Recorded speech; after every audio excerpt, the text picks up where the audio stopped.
Muy buenas, pepinotes. Estamos aquí en Metal Gear Solid 5 y vamos a hacer un capitulito extra porque tenemos cintas de audio para aburrir, la verdad. Un momento, vale. 48. Aunque la mayoría no serán todas de esto de información, serán música. ¿Veis? 26 son de música y otras son casetes adquiridos. O sea que tenemos unas 17. Así que venga, vamos a escuchar. A ver dónde nos quedamos. No hay nada nuevo por aquí, ¿no? Vehículos de vuelta a la vida. Kiet. Mira, tenemos una nueva de Kiet. Kiet 5, desempeño de Kiet en la misión. Pues venga, vamos a ella. Where is she? You mean quiet? In her cell, of course. Why did you send her out with the boss on that mission? She proved herself well enough, didn't she? The boss sure knows talent when he sees it. That woman will never be one of us. She's targeting him. Don't forget, we do owe her one. What's that supposed to mean? Remember what happened when she first got here? She shot down the aircraft Cypher sent after us. Not only that, she hit the cockpit. Who else could have done that? We're talking about a fighter jet traveling at Mach speed. What's your point? If she hadn't been there, the boss's chopper would be at the bottom of the ocean right now. Or it would have been followed right back to Mother Base. So let's say she does have some elaborate scheme in the works. If you want to catch her in the act, all we can do is sit back and wait. On the other hand, if she swears allegiance to the boss like our other Fulton recruits, he couldn't ask for a better partner. She's got you fooled. I have eyes on her. If she tries anything, she'll regret it. We lose nothing either way. Y dos tetas te dan más que dos carreras. Solo espero que no me traicione al final. Bueno, pues esa es la última cita de Kiet, así que... Bueno, la última, no sé, lo mismo hay más, porque como veo están surgiendo. Y vamos a seguir con el interrogatorio de Uey o Emmerich. Así que venga, vamos a ver qué nos cuenta. You called that thing Sahelanthropus. Where does the name come from? Well, several years ago, an excavation team discovered a hominid skull in the Sahel region. Central Africa. The Southern Sahara. Cypher gave the specimen the name Sahelanthropus, Man of Sahel. And then they covered the whole thing up. Why? They probably wanted to monopolize information about human evolution to have a head start in their genetic research. At least, until they had an idea of what they'd found. It was that big of a discovery, huh? Sahelanthropus was a gracile hominid, estimated to have lived about 7 million years ago. What's significant about it is how its skull's foramen magnum faces down. In other words, its spinal column supported its head from underneath. It stood upright. Right. Which would mean Sahelanthropus walked upright 3 million years before Australopithecus, making it the world's oldest human species. Walking upright. I get it. Hence the name Sahelanthropus for your machine. Walking upright was the decisive difference between our ancestors and other anthropoids. Our brains could get heavier once they were supported by the spinal column. That led to the use of tools and the development of complex communication through language. Only man is capable of this. My creation will be the progenitor of all bipedal weapon platforms. And you did this for Cypher. No, not at all. Sahelanthropus is the best proof that I never betrayed you guys. What do you mean?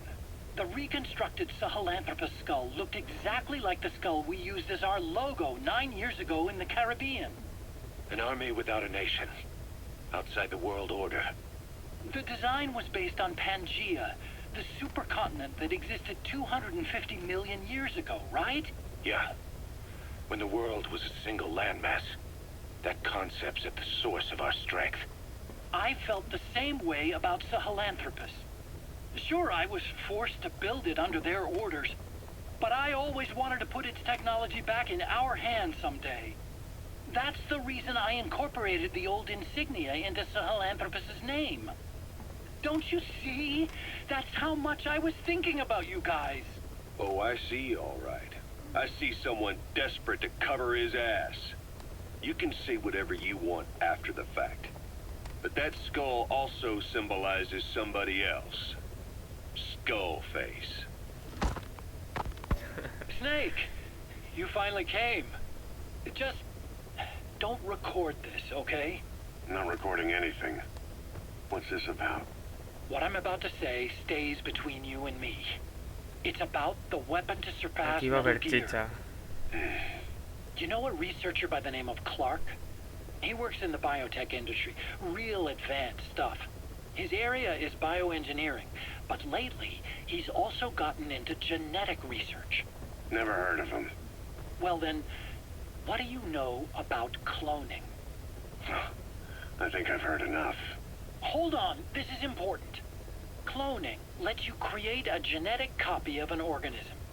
You take the nucleus of one of its cells, and you swap it with the nucleus of an unfertilized egg from another member of the same species. They started out working with plants, but since then they've had success with other organisms, including mammals. It's a hot area for a lot of places right now. Corporations, universities, research groups. There's no shortage of scientists out to get famous and patent their work, with morality taking a back seat. Isn't that a little outside your field? It's got nothing to do with my research. But I thought it might be of interest to you. Cloning, and Dr. Clark, I mean. Go on. Now, this is really highly classified stuff. But I've heard that an American biotech company has successfully cloned a human being. What's more, it happened over 10 years ago. And the researcher behind it was Dr. Clark. You've really never heard of him? I don't meet many doctors. This Dr. Clark is a complete ghost, even to others in his field. His age, where he comes from, that might not be his real name. And I can't even say for sure he's a he. Clark's employer, ATGC, its company motto is embracing your hopes, preserving talent. What does this have to do with me? Cypher. Dr. Clark works for ATGC, and they have connections to DARPA. Cypher couldn't function without the communications network DARPA's built. Meaning, Cypher has to be a part of the Pentagon. Or at least, the two are joined at the hip. DARPA is a driving force behind human cloning. It's a pretty high priority project for them. And this Dr. Clark, some say he's a pivotal player in Cypher. But that's not all. Every cell nucleus in an organism contains the genetic information for that organism. Think of it as a blueprint for life. Clark appears to be working on how to decode this information and rearrange it at will. If you could do that, it would mean being able to custom design human beings for specific purposes. Can you believe that? Suppose for a moment that this is all fact. A man of your talents, if your genetic information died with you, that would be a terrible loss for mankind. But what if mankind could preserve you for future generations by cloning you? All right, enough. I get the idea. Look, I know it's inductive reasoning, but this weapon to surpass Metal Gear they're developing in Africa, I believe it's something that uses this new technology. Speaking as a fellow scientist, it chills me to the bone. That's rich coming from you. If genes serve as our blueprint, then I wonder if they include an impulse that drives us to tweak the design. Can you imagine that? Genes, encoded with information that wants its children to decode it. Is life itself putting the direction of our next evolution in the hands of scientists? I guess it would take some real arrogance to believe that. And yet, it could be what Cypher's after. I think you're barking up the wrong tree. But that was an interesting story. It'd make a good movie. You have to believe me. Where'd you hear all this anyway? Where? I just overheard it in bits and pieces while I was forced to do that research for them. Right. Wait a minute. Look, I want to help you. I want to be of service here. I'm risking my life with this. Is that so? Maybe it's time we brought someone else into the conversation. No, not him. Not Ocelot. You can't do this. Vale, bueno, se ha contado cosillas interesantes, sobre todo ha mencionado a DARPA, que no sé si lo recordáis, pero en el Metal Gear Solid 1, el señor jefe DARPA que le da un ataque al corazón, debido al virus Dipos. Así que Cypher está relacionado con DARPA, y DARPA está investigando la clonación, y ya sabéis lo que pasa con la clonación, ¿no? De donde salen ciertos personajes llamados los Infants Terrell, o como se diga. Así que interesante. No sé si habrá más notas de investigación de clones, pero yo creo que en este juego va a salir Solid Snake. Creo, no estoy seguro. Mira, vamos a escuchar el cargamento de Cypher. Mineral de cobre. Boss, I have the report on that cargo we stole from Cypher's truck. The PF was transporting two things. The analysis of that malachite has come back first. Naturally, the main compound is copper. There's also a small amount of cobalt.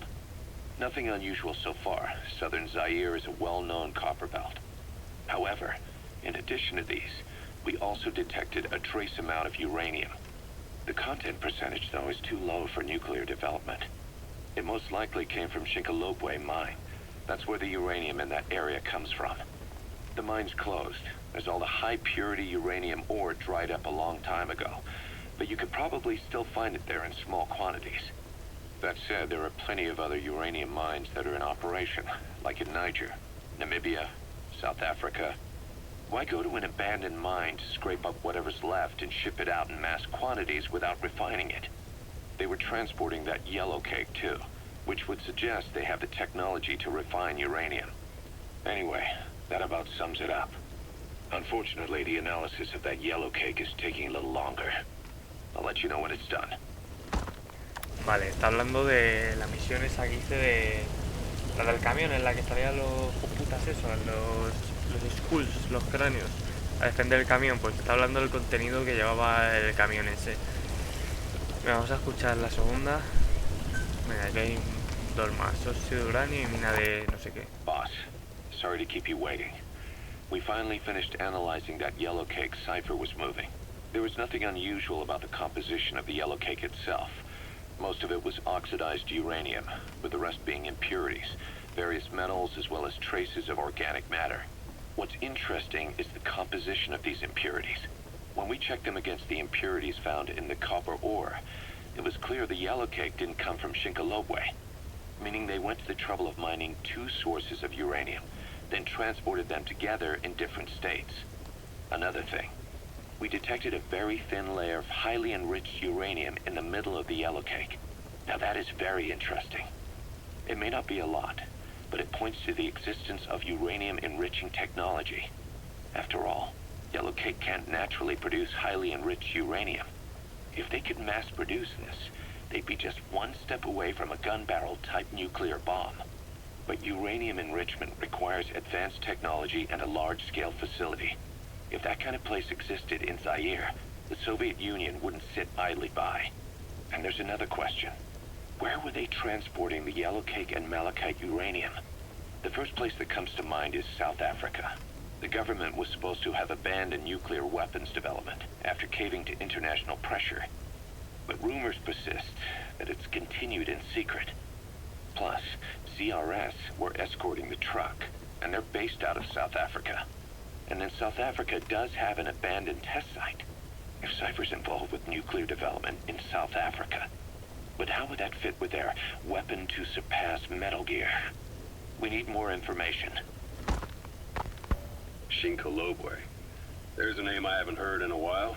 The U.S. bought a lot of uranium from Shinkalobwe mine during World War II for the Manhattan Project. They even sent a squad from the Army Corps of Engineers to reopen the mine after it was flooded. That's how good its uranium must have been. With that, the world's first nuclear test was a success. Shinkalobwe uranium might have been used in the Hiroshima and Nagasaki bombs, too. Just hearing its name is like seeing all the phantoms of the war rise up to haunt us. But all the uranium's dried up, and the mine's been closed for years. So someone reopened it. Right. Zero-risk security seized control of the area and were forcing locals to work in it. And the Zairean government was getting a slice of what they took in exchange for looking the other way. Mobutu has to finance his tastes somehow. He'll gladly sell the rights to some old mine. The question is, why would Zero-Risk Security do this kind of thing? Or rather, why were their employers, Cypher, interested in an abandoned mine? They'd be getting trace amounts of uranium, yet to the naked eye it appears to be ordinary malachite, meaning security would be lax. Not a very efficient way of obtaining it, but easier to move. But how would they enrich it at its destination? Did the yellow cake really have a layer of highly enriched uranium in it? Having trouble believing it? No. If they say it's real, then it's real. In which case, they might have some enrichment method that we don't know about. And this was to test it out. It's possible. And that would mean it's almost complete. Vale. A ver qué más cintas nos quedan. Eso es el cargamento, chichilla con el cargamento. Y lo del arma que superará el Metal Gear, yo es que me temo que son los Infanterooks. Joder, no para de hacerme posturas con el culo la puta quiet y me está poniendo los nervios. La habilidad del hombre de fuego. Vale, pues hay un par de África por aquí. No sé si escucharlas todas. Vamos a empezar a escuchar por lo menos este bloque. Y luego ya vemos si escuchamos más. Ever since the attack on your unit 9 years ago, the name Big Boss has become known the world over. What do you mean? Those of your men who survived traveled far and wide. They fought throughout the world. In fact, they're part of the reason we have all these PFs now. Every one of them suffered their own phantom pain from losing you. Talking about you wherever they went helped to heal their wounds. Your actions and words, your legend, has been told on every battlefield they've set foot on. Obviously, as the tales have spread, the truth's been distorted, painted over. Big Boss sacrificed himself to show us the threat that Cypher poses. He sounded a warning, so it goes. A warning? Too much power destroys the hands that hold it. Apparently, you chose to be a living example of that. I never said any of that. The moment any truth is passed on, it starts turning into fiction. The problem is, fiction inspires people more than facts. To the world, you're now the legendary mercenary Big Boss. The lessons you've taught the PFs are the reason they're so widespread. They're the reason they've survived. And you know what they all aspire to? To one day go nuclear, just like you did, and stand up to Cypher. Of all the stupid things you could do. They'll never understand what you really wanted. Heroes are misunderstood. It takes a man of the same caliber to understand what drives them. Bottom line is, these guys want to be like their hero, Big Boss. And deep down, they all have their eyes on nuclear weapons. They say that a nuke is the only means of standing against Cypher. But these days, it's becoming little more than a slogan to rally the troops and survive in a cutthroat business. Currently, there are 3 major PFs who've expanded into Central Africa. CFA, Rogue Coyote, and Zero-Risk Security. HEC's investigations have shown there's almost no overlap between their areas of operation. It's not so much a turf war, more like they have a gentleman's agreement. If you do cross paths with them, you probably won't have to face more than one at a time. Still, don't expect a walk in the park.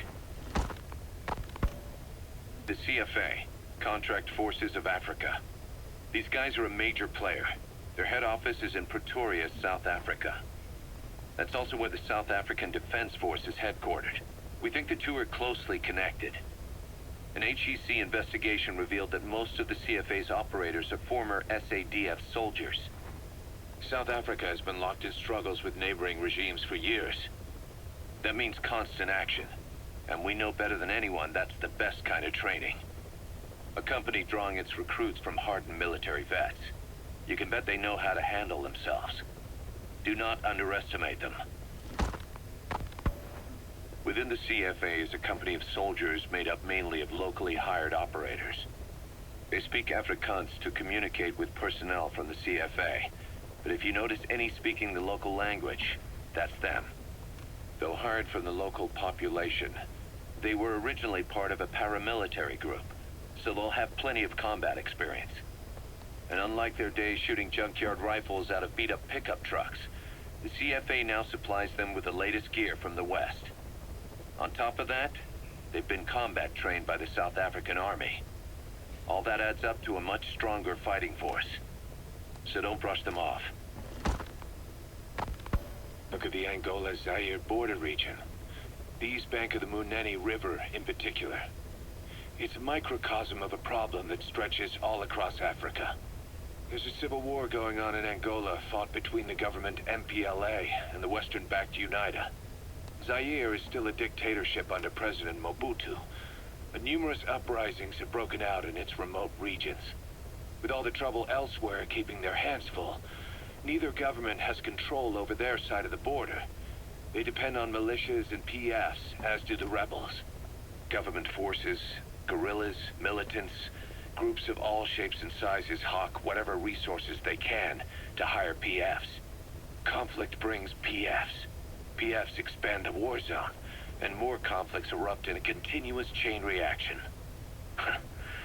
Sounds like our kind of work. Mother Base could grow by leaps and bounds. Vale, bueno, pues nos hemos centrado un poquito en lo que viene siendo África.